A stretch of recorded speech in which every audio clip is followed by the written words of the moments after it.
what are ways to practice confidence? We talk about it, we talk about having it, but Mhm. I think it's a muscle. And I Yeah. have to say, mine atrophied during COVID, without a lot of face to face or, such. Zooms were easy.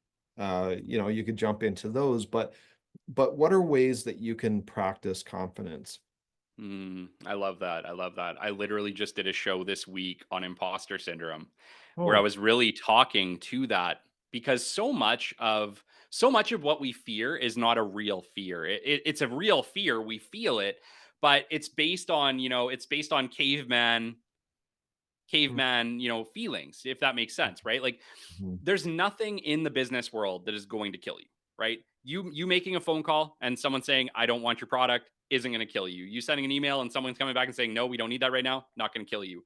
And yet we're so afraid of that. It's like an intrinsic fear. And I think, Rodney, of even like the anxieties that I face, like if I'm going to do a public speech, I know for a fact that I'm going to experience some anxiety. I'm going to experience some feelings. And are they rational? Probably not. Is there anything horrible that's going to happen to me from doing that speech? Probably not, but I'm still afraid. But here's the deal, you just do it anyway. So I just interviewed an incredibly famous person from the US, going to be coming on the show here real soon.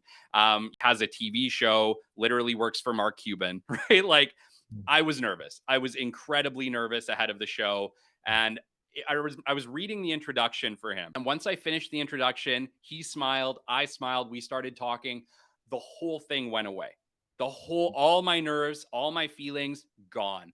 And what I realized is that we're afraid of what could happen. But what really happens 99% of the time is absolutely nothing. It completely goes away. And so I kind of take that moving forward into anything that I do. Maybe I guess what we're getting from this is maybe the first two calls are nerve wracking, Rodney.